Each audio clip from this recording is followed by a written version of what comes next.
السلام علیکم ورحمۃ اللہ۔ سامعین سے گزارش کی جاتی ہے کہ ہمارے چینل اتحاد الانصار میں جن کتابوں کے آڈیو ریکارڈنگ ہوئی ہے انہیں بھی سنیں اور اپنے دوست و احباب میں اسے شیئر کریں۔ آپ کی آسانی کے لیے ان کے لنکس ڈسکرپشن میں دے دیے گئے ہیں، اور ہمارے چینل کو سبسکرائب کرنا نہ بھولیں۔ جزاک اللہ خیر۔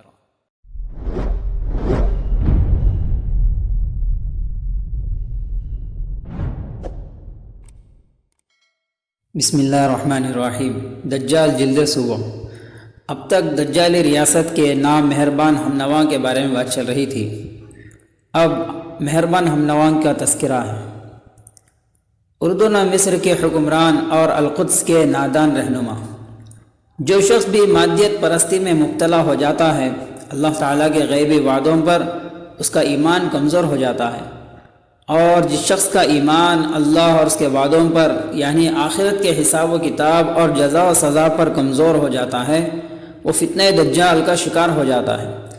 اور جو شخص فتنہ دجال کا شکار ہونے کے بعد ان تدابیر پر عمل نہ کرے جو حدیث شریف میں بتائی گئی ہیں، تو ایک دن ایسا آتا ہے کہ وہ دجالی قوتوں کا ہم نوا بن جاتا ہے۔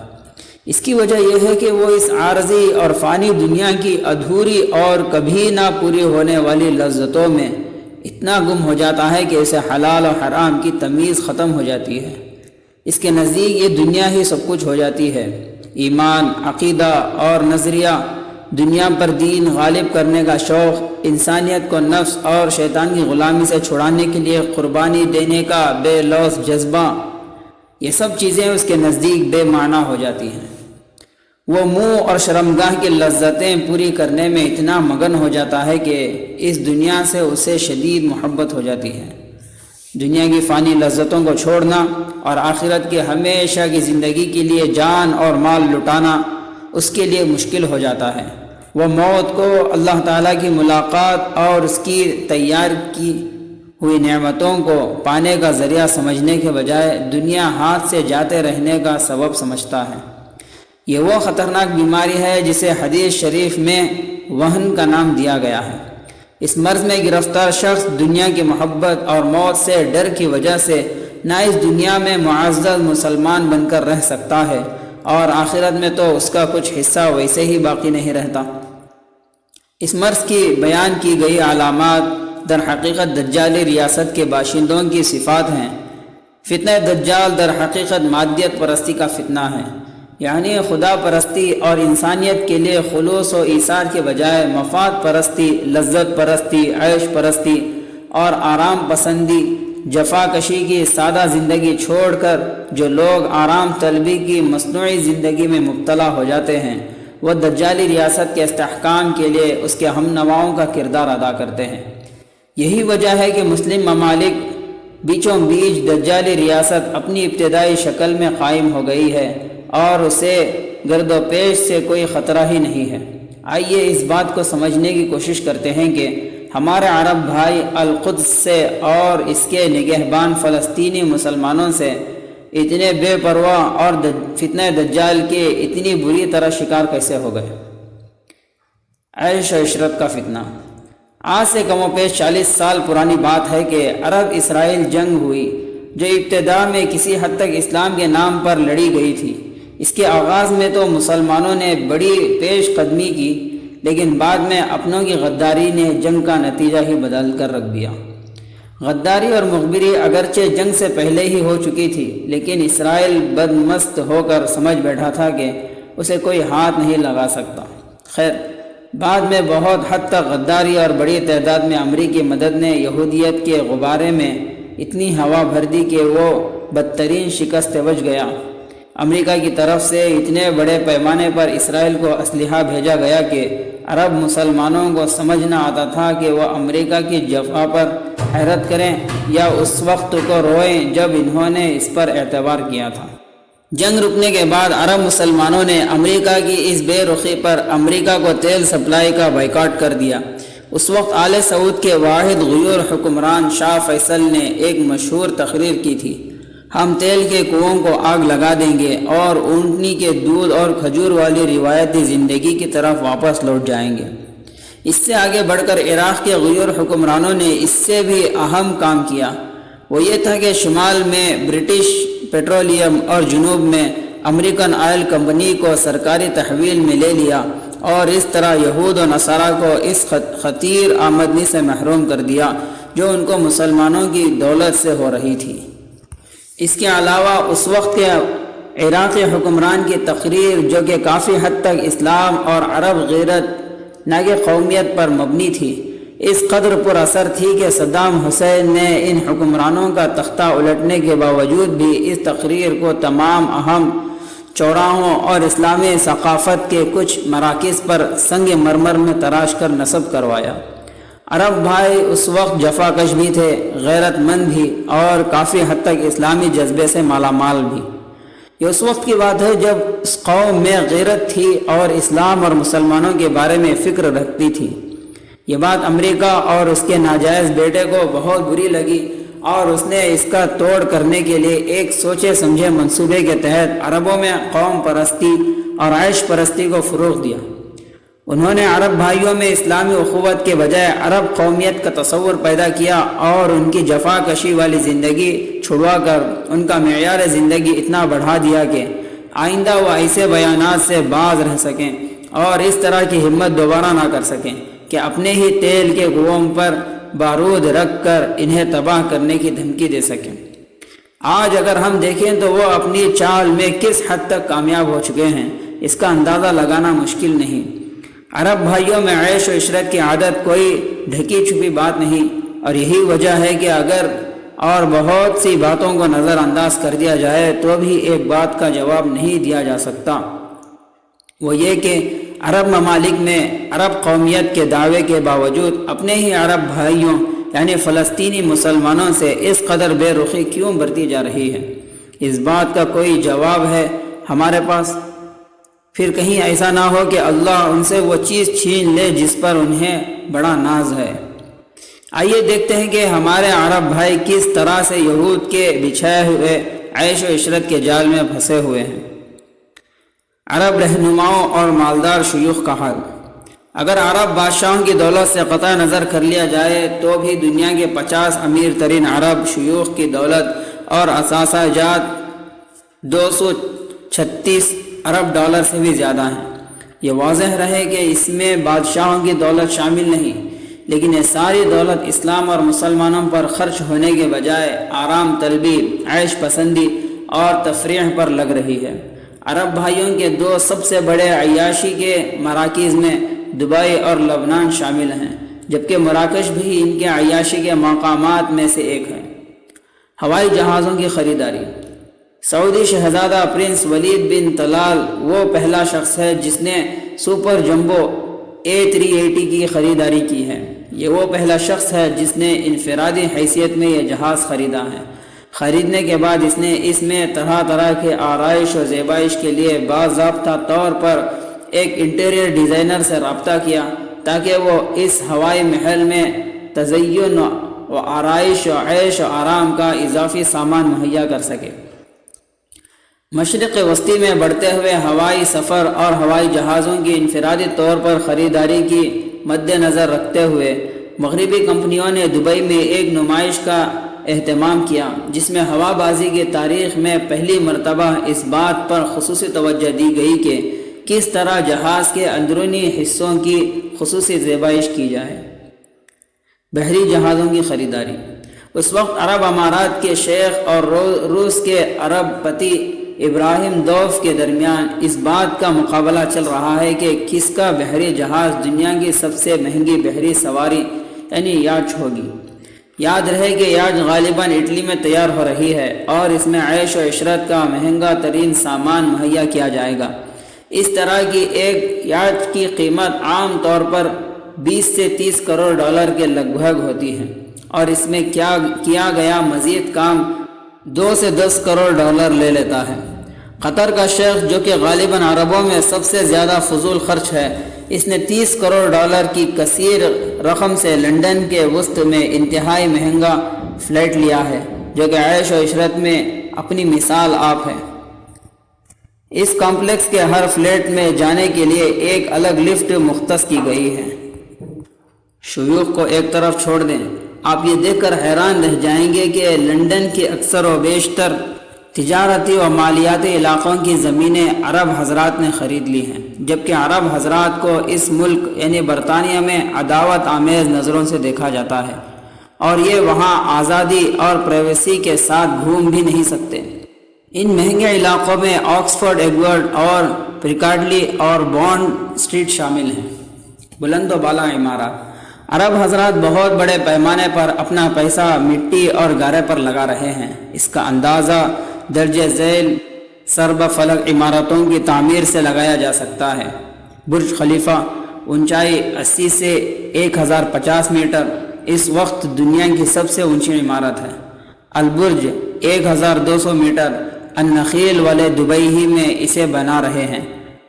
برج الکبیر 1500 میٹر، اس پر غور کیا جا رہا ہے اور یہ کویت میں بنایا جائے گا۔ المرجان ٹاور 1500 میٹر، یہ بھی زیر غور ہے۔